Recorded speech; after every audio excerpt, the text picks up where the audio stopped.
Okay, I want to welcome everyone here tonight to another installment of Judges, and we're going to be looking at mostly chapter 4, and with a kind of a nod to chapter 5 because it's a big long poem that talks about what we did on chapter 4. So I'm going to go ahead and mute everyone, and then if you have something to say, then you can unmute yourself and jump in and right into the fray here. Okay. All right. Like I said, we're going to be looking at chapter 4. So let's begin with the blessing. Baruch atah Adonai Eloheinu melech haolam hamotzi lechem. Oh, that's the wrong one. Baruch atah Adonai Eloheinu melech haolam asher kiddishanu b'mitzvotav v'tzivanu la'asok b'divrei Torah. I was ready to do the hamotzi because I haven't eaten supper yet. Maybe that's what it is. My stomach was making my brain go crazy. So anyway, here we are today, and we are going to be looking at Deborah and Barak. Right in this area here. It takes place somewhere around 1200 BC, depending on which timeline you look at. Some of the commentators show it as being 1250 BC. Other people say 1200. So anyway, somewhere in there, when it's 3,500 years ago, what's 50 years this way or the other? So. But here we are, Deborah, in this area here. She was a judge for 40 or 60 years there, and they had about 40 years of peace after Deborah and Gideon. So anyway, that's kind of where we're at. And here's the others, the nerdy timelines that'll give you a headache trying to find it and use it. So anyway. Any comments or questions on Judges before we actually get cranking tonight? All right. Good. All right. Judges 4:1-3. But Bnei Israel did what was evil in Adonai's eyes after Ehud had died. So Adonai sold them over into the hand of Jabin, the king of Canaan, who reigned in Hatzor. His army commander was Sisera, who lived in Harosheth Hagoyim. So Bnei Israel cried out to Adonai, for he had 900 iron chariots, and he had harshly oppressed Bnei Israel for 20 years. Okay, so here we start out with the same sad song that Israel did all the time. I mean, that was just their thing. When the judge died, when Ehud died, okay, what happened? Shamgar's not even mentioned in this thing because he was probably included in the time frame of Ehud. But when Ehud died, then Israel just went back in the tank again. And I don't really know how it worked out that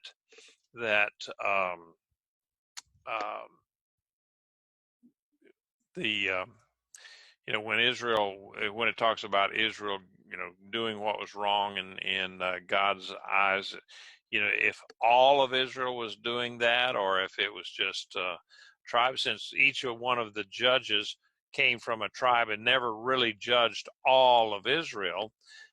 We really don't know how the extent of all of that, but suffice it to say, it was enough that possibly the tribes that were the worst, they're the ones that got the punishment. So so God sent used a foreign power again to punish Israel, to try to get them to repent and come back. And so we see that Hatzor was once again, it was prominent. If you remember, during the conquest by Joshua 100 years earlier, or 150 years earlier, that Hatzor was burned. They burned it, and in fact, it's kind of interesting when you go there that you can actually see the burned stones. Where the intense heat that even cracked some of the stones. They got little hairline cracks in them that are still there today, and you can see that era, that strata of Hatzor where Joshua burned the thing. Kind of interesting stuff. So now they mentioned 900 iron chariots. Okay, the chariots were not iron, totally iron. Okay, that was not the deal, but the crucial parts of it were iron.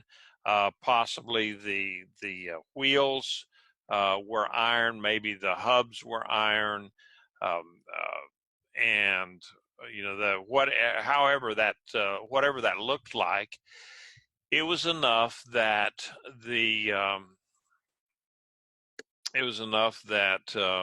Israel was very hesitant to go against an army that had chariots, because the chariots would just really overwhelm the armor and the equipment of the infantry troops.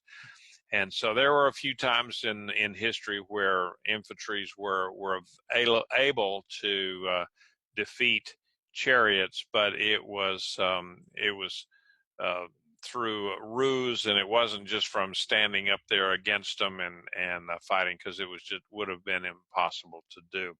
And we saw how that the Egyptian army had chariots, and they were if you were just a regular old ground pounding soldier, and all you had was a shield and a spear, and here came a guy with a couple of horses and this big carriage behind him, and his horses were pretty much armored in the front, and they were coming charging on you. Plus, they had archers and stuff like that in those chariots, and that would have been a pretty formidable enemy. So that's why that with these 900 chariots, Israel was hesitant to go against them, and so all of that good, flat, fertile land where they could grow crops and have sheep and goats and cows and stuff, that was controlled by these Philistines, Hittites, and so forth, that had the chariots, and therefore, Israel chariots were no good up in the hill country, up when Rocky Mountain, things like that. So that's why the bad guys got the good land, and Israel had to eke out a living up in the hills. So Sisera, that name is he was probably of Phoenician descent. You remember the Phoenicians being the sea people, and then the descendants of the sea people were what we called the Philistines, and they were pretty stout enemy of Israel. So going ahead on verse 4, now Deborah, a woman who was a prophetess, the wife of Lapidoth, was judging Israel at that time. She used to sit under the palm tree of Deborah between Ramah and Bethel in the hill country of Ephraim. And Bnei Israel came up to her for judgment. Okay, boy, that's a big, whiplash change from just what we were just talking about. And so Deborah, who was she? Okay, the name Deborah means honeybee. And so what is what's the significance of that to this story? Probably none. If you try to assign something to it, that might make good sermon fodder, but just the idea that her name was Deborah. Deborah was a very common name of people back, the ladies back in those days, because it did, honeybee. And so here, if you got a daughter, you look down at this brand new little daughter, you say, oh, isn't that sweet? What a little honey she is. And so there you go. You call her Deborah, honeybee. And so anyway, it says she was a wife of Lapidoth, and the way that the Hebrew is there, that there can be a case made that says, okay, well, she was not the wife of a guy named Lapidoth, but from a town called Lapidoth. So most of the commentators, though, say that she was from she was the wife of some guy called Lapidoth. And so it was highly unusual for a woman to be a judge, and actually for a woman to have any kind of authority or anything like that. So here she was, of all the judges that are listed in the book of Judges, the 13, she's the only one that was a woman. And even further, distinguishing her from someone else, the other judges, it looked like she had already been a judge for quite a while, and that she had a routine, she had a way of doing things, and that was she would sit out at this palm of Deborah. We don't really know exactly where that was, but it just said that it was beneath, it was between Ramah and Bethel. So anyway, and then she was, she was a prophetess, and so she obviously could tell. She would do foretelling, telling things in the future, and forthtelling, telling the people, okay, this is the word of God. This is what you should be doing. And so that maybe put her into the unusual spot or place of being a somewhat of a student of Torah. So there was just an awful lot that was different about Deborah, and or in today's world, in Hebrew it would be Deborah. But anyway, she did not judge from one of the strongholds, or like from where the temple or the tabernacle was or something. It said she just had a place. Normally the judges would have been sitting at the gate of some city or something like that. Well, no, she didn't do it. She did it completely different. And just out kind of in the open, it said under the tree of the palm of Deborah. Well, we don't know what the palm of Deborah was. Remember that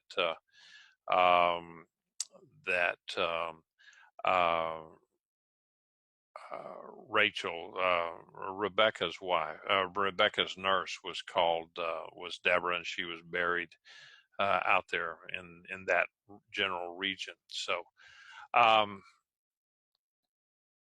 anyway, that's kind of where what Deborah is. And now I just thought it was kind of fun. The picture of they got this Deborah story here, daughters of the promised land, and so that she looks like a lot like Demi Moore on that one. And then this other picture was from a medieval, or not medieval, a late, one of the Dutch masters, and he painted a picture. Now this lady here on the with the little turban and the hammer in her hand, that's Jael, or Jael, however you want to pronounce her name. And that was his. And the three of them never were together like that. So this is just an artist's conception of that.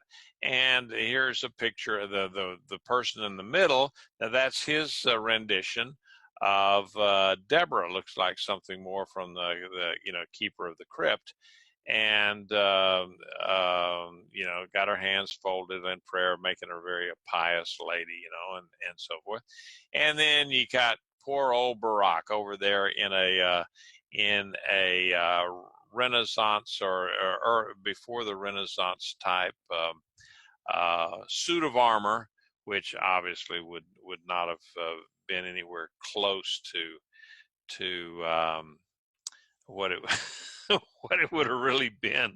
But that's what you get when you get a lot of these artists. They get an idea of, okay, what do these people look like? And it's kind of like even today, where it's fashionable and has been for hundreds of years to paint portraits or pictures of Yeshua with long hair, long flowing hair. I have no clue where that ever came from, other than the misconception that people said he was a Nazarite. No, he was a Nazarene. Big difference. And if you have any questions about that, let me know, because you do need to be disabused of that thought. All right. So anyway, so another thing that's different about Deborah is that she said that the Bible says that she sat in judgment. She adjudicated things for the people, and she, so they would go to her for disputes, and then she would make up she would come up with some kind of a verdict, and then evidently people followed it. Just it doesn't tell us how or why, but let's just say that she was a very, very, very unusual woman in all of the Bible. So, any comments or questions about that?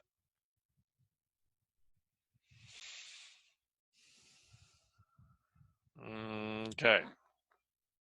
So, verse 6. Now she sent and summoned Barak, son of Abinoam, from Kedesh in Naphtali, and said to him, "Hasn't Adonai, God of Israel, commanded, go march to Mount Tabor, and take with you 10,000 men of the sons of Naphtali and of the sons of Zebulun?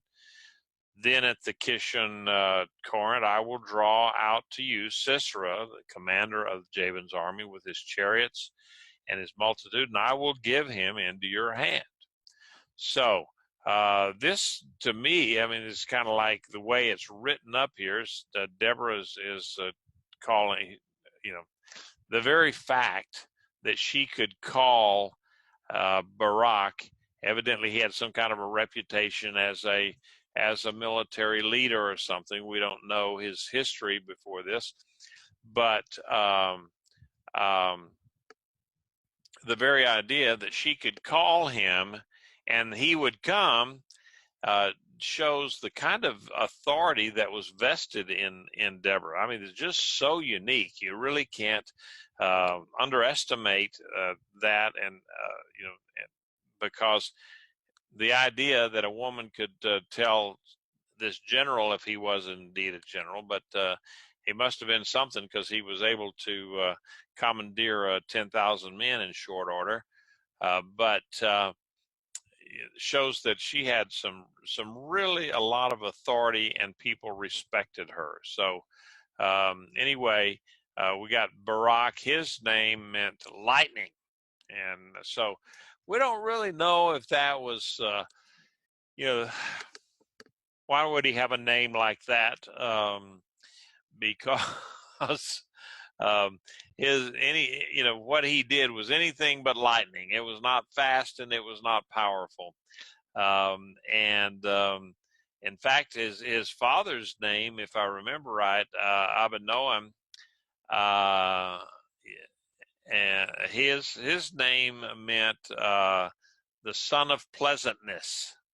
And so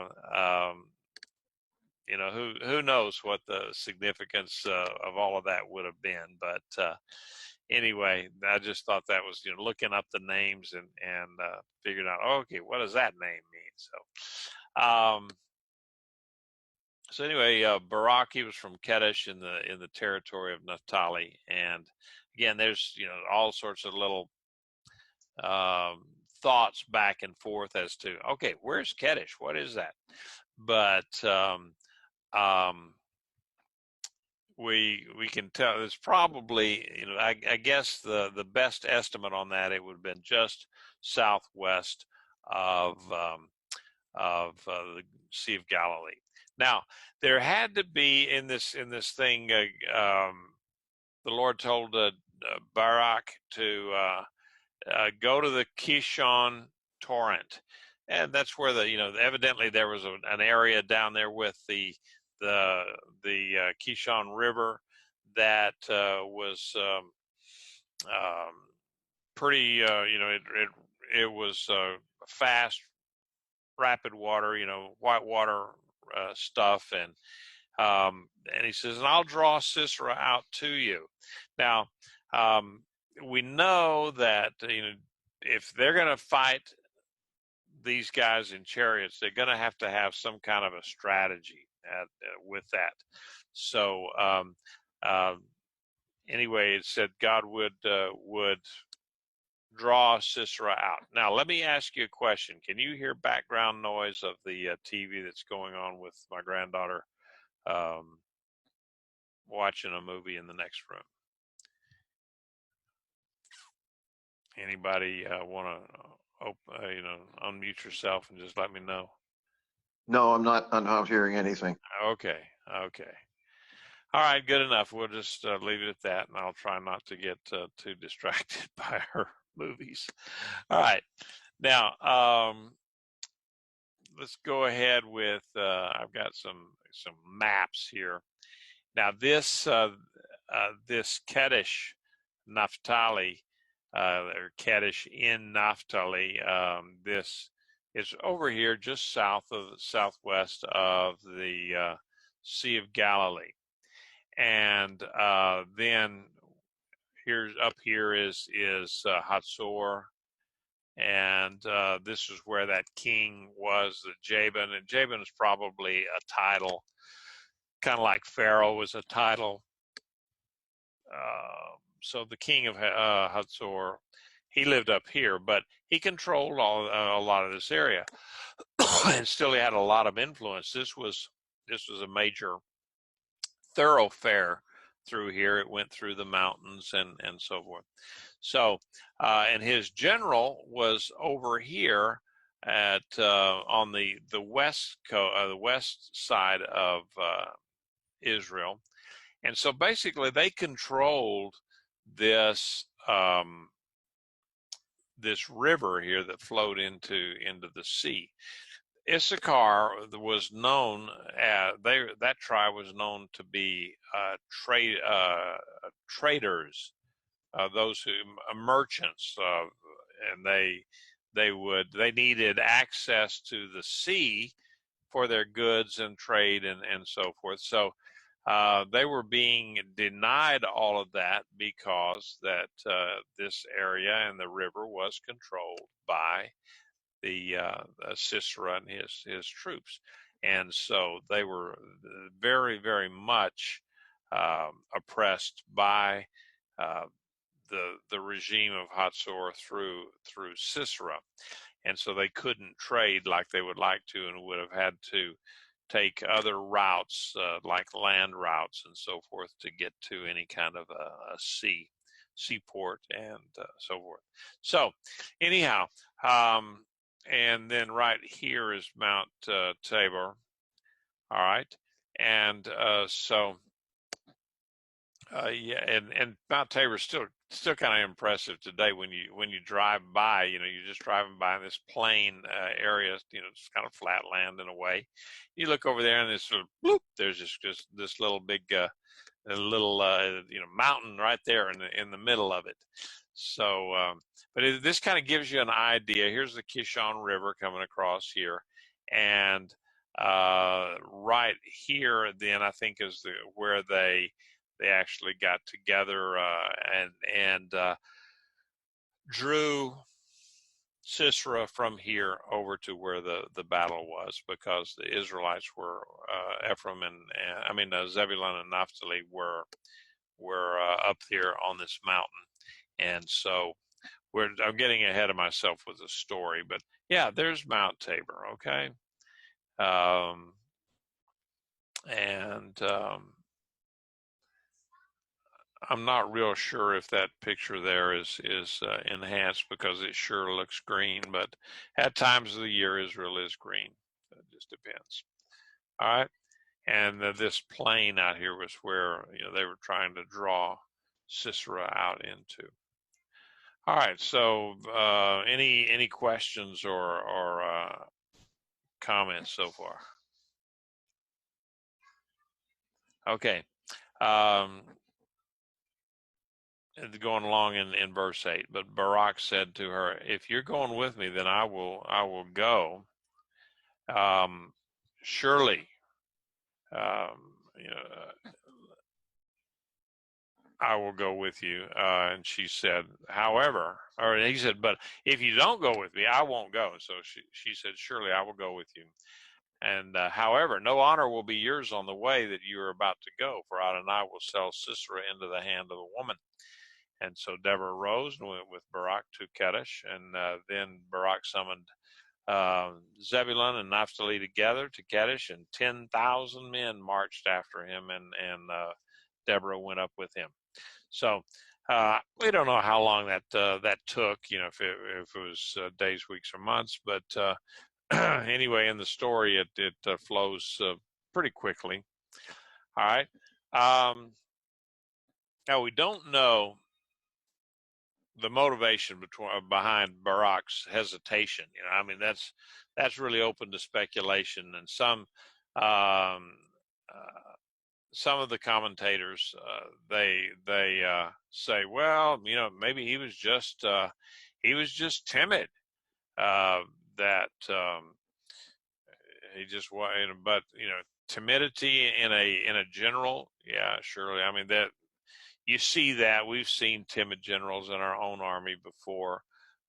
Just think McClellan in the War of Northern Aggression, who was with the Union troops. He was very timid in committing troops, but it could have been that Barak was like that.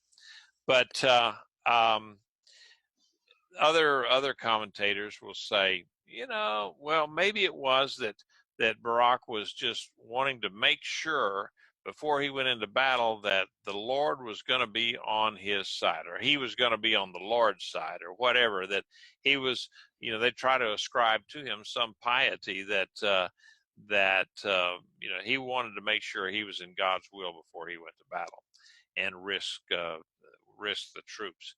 So, regardless, whichever direction you want to go, is it's interesting, because it really doesn't talk about it very much. So Deborah agreed to go, but then she warned Barak that okay, because of your reticence to go into battle, um, no glory is going to come your way.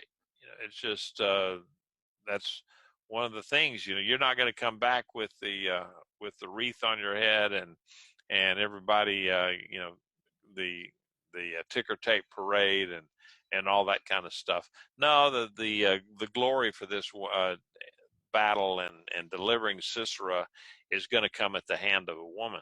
And so here we're drawn in. We think, okay, yeah, Deborah's going there, so she's going to get all of the credit for winning this battle. And so later on we get the surprise. So Deborah accompanied the old General Barak there. Now here comes a little bit of intrigue. Now Heber the Kenite had separated himself from the Kenites, from the children of Hobab, the father-in-law of Moses. Hobab, I thought it was Jethro. Well, Jethro had several names, and so this was just another one of those. And he had pitched his tent as far as the oak of Zananim, which is near Kadesh. Okay, that is a border. That oak at Zananim was a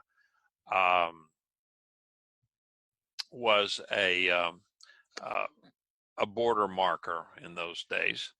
And so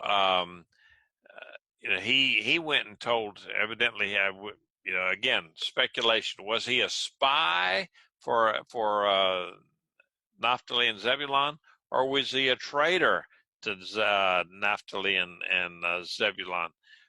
We don't really know, because we just know that he went and told Sisera, "Hey, Barak is over here. He's in Mount Tabor, and so you need to go up there to Mount Tabor." Well,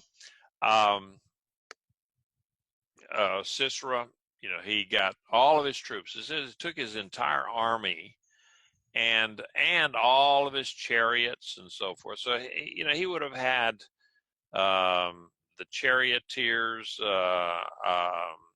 with all of their, because there would have been an entourage with for the chariots, support troops. Then he's going to have his troops. We don't know really how many total that he would have brought in, but sizable army, still probably more than the 10,000 that came with Barak. So he immediately left, and then he went down the Sisera did. He went immediately down to down the Kishon River, and because that's good chariot land.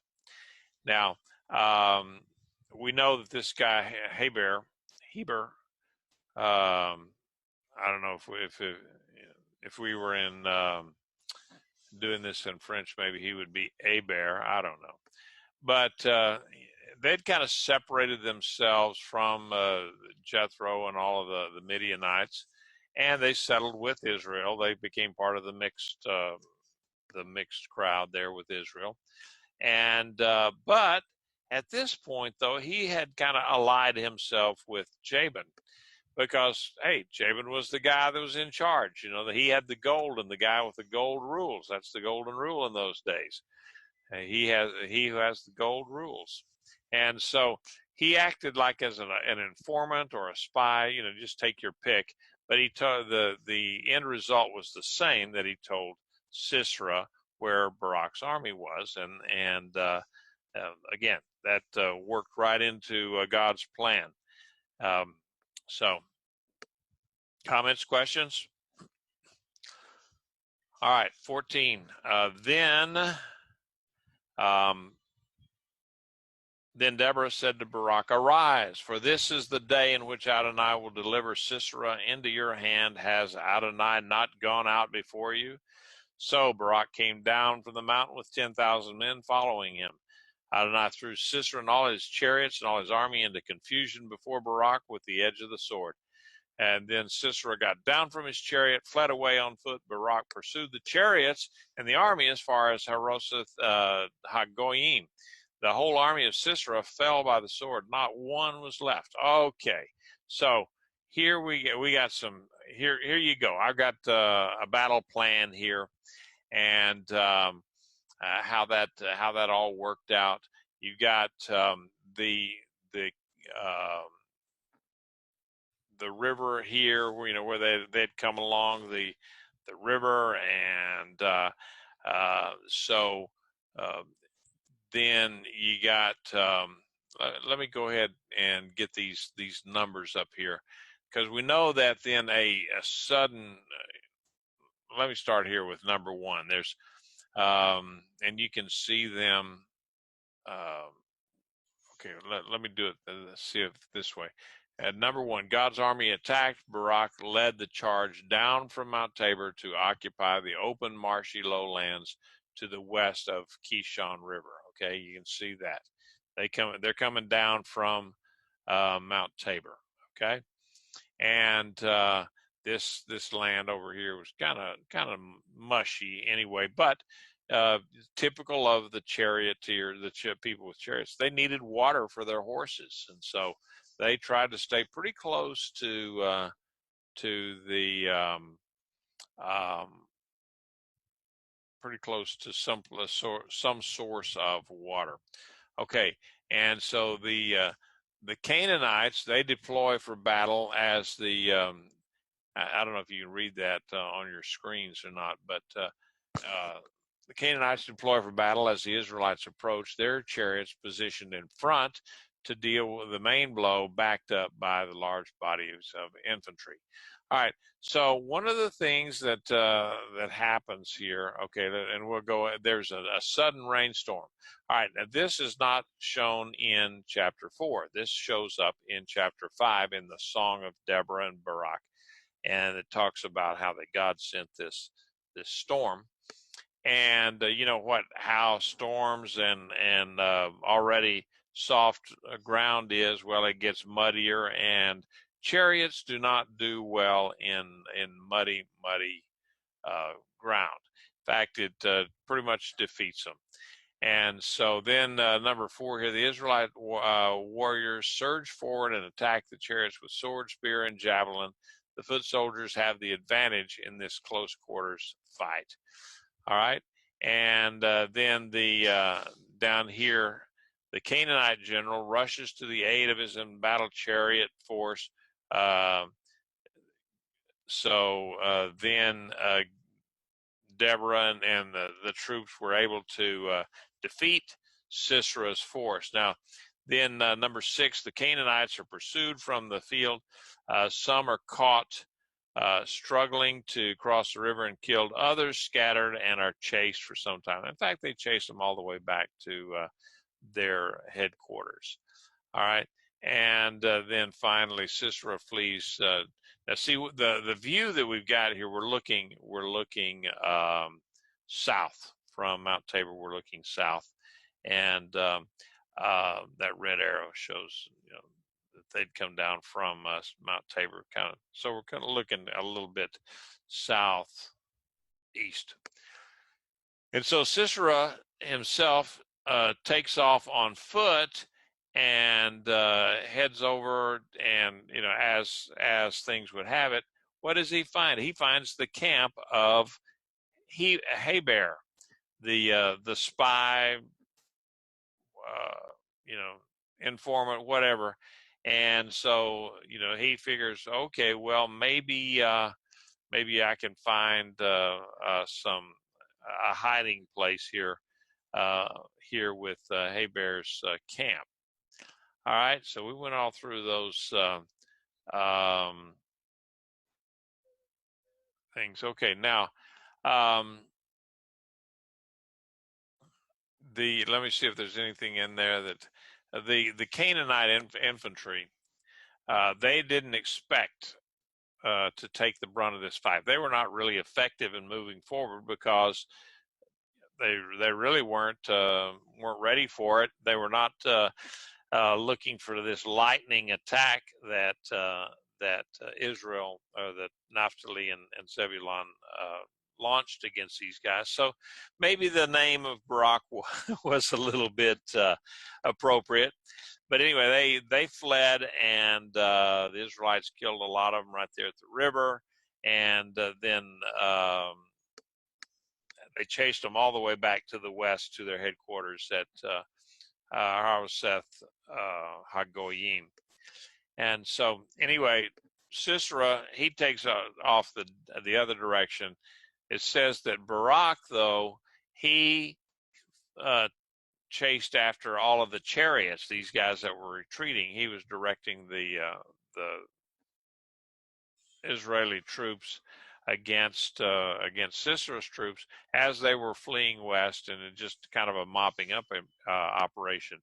So little did he know that Sisera had escaped and was heading in the other direction to the east, with the possible thought that if he could stay hidden long enough, he could make it up to Hatzor.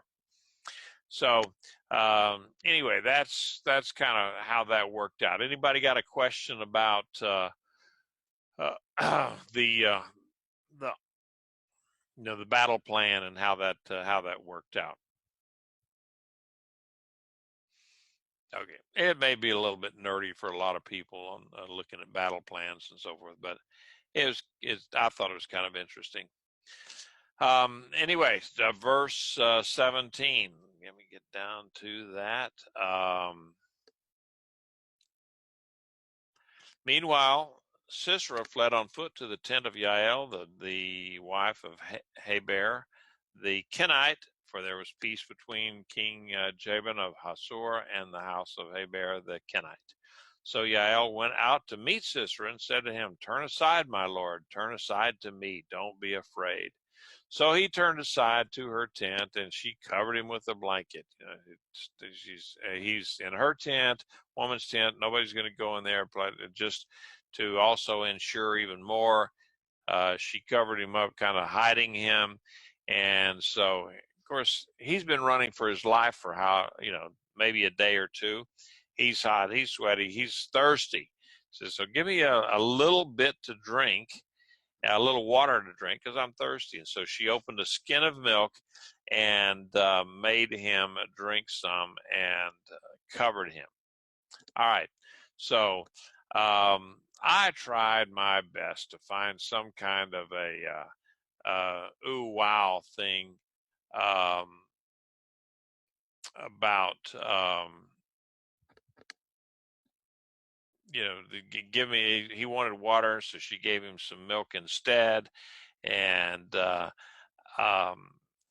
so you listen to the scholars, and some of them said, well, and he asked for water, and she gave him something more. She gave him this milk, and that kind of settled heavy on his stomach, and then therefore he kind of fell asleep.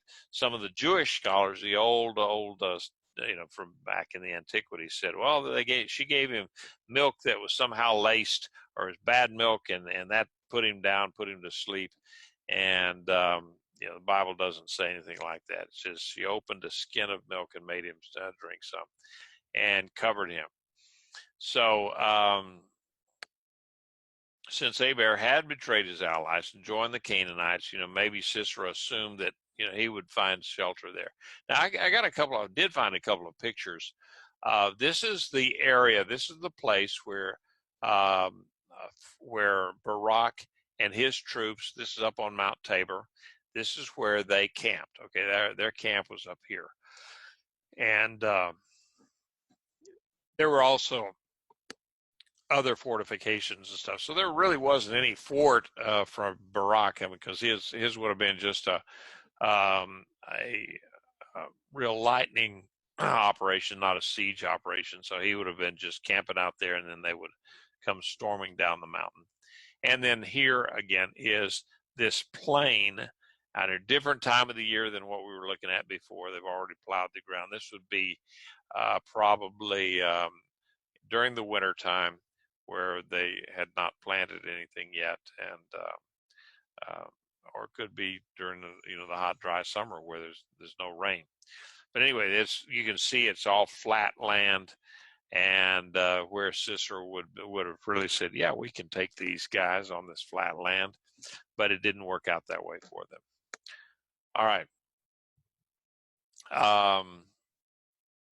So anyway, Heber's wife, Jael, boy, she got out there and gave Sisera the old siren call.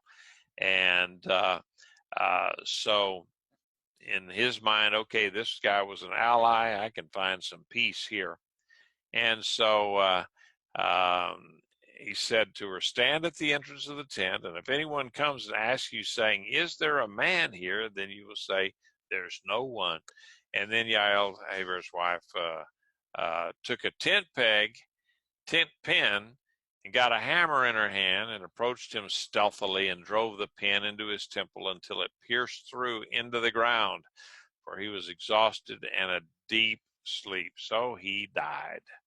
All right. Now, maybe Jael could see the way the political winds were blowing, that their alliance with Jabin was now going to be a little bit less than optimal.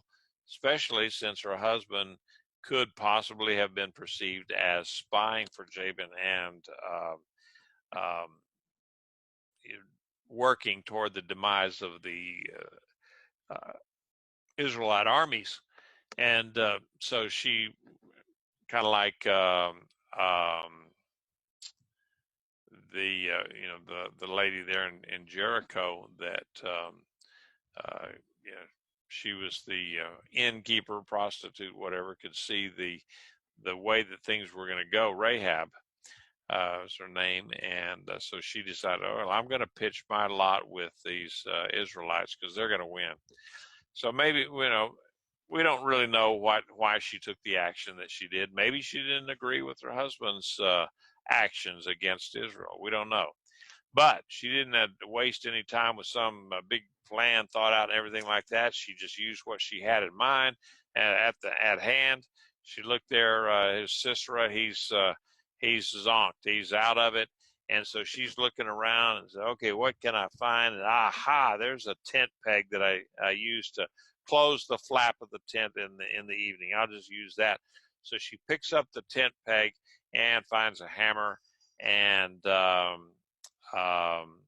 drove it. It says it drove it through his temple into the ground. So it would have had to have been a fairly formidable or a lengthy little tent peg, and I would imagine it would be because if you're pitching a tent in sandy soil, you'd probably need a long tent peg so that it would hold. All right. So let's see. Now there's a picture. I don't know how they got this picture of it, but there she is. She's fixing to dispatch old Sisera right there, and so anyway, there was lots of different story, different pictures and so forth of this same act. Some of them, by the European masters of painting and everything, and they were so totally, the people wearing European dress and all of that kind of stuff. So it was just kind of funny. But anyway, you get the picture here. She zapped him with a stake through the ears there. So now behold, as Barak was pursuing Sisera, Jael came out to meet him and said, come, I will show you the man who you're seeking. So he entered with her, and behold, Sisera was lying dead with a tent pin in his temple. So on that day, God subdued King Jabin of Canaan before Bnei Israel. The hand of Bnei Israel pressed hard on King Jabin of Canaan until they had cut off King Jabin of Canaan. In other words, they defeated him, and he was no longer a threat to them. And so anyway, so that's how Barak really didn't get the glory or the honor of killing Sisera, because a woman did it. And so there's the surprise for us, that at the end of the day, it wasn't Deborah that that you're gonna God's gonna give you the hand of Sisera, he's going to be defeated at the hand of a woman. And we're all thinking, aha, Deborah is going to get the credit for this. And no, as it turned out, we got a lady who was not even an Israelite, not even, she did not belong to the tribe. And basically she was a foreigner. And so here we see that she is a partial deliverer, like Shamgar was. Shamgar, may or may not have been Jewish at all, or an Israelite. But God used different people at different times in different ways. So then, as it turned out, then Israel went on up to Hazor, and they defeated Jabin. So anyway, that is the end of it for today. ended up a couple of minutes early. Are there any comments or questions as we look at look forward toward next week, what we're going to be doing? Because the chapter 5 reason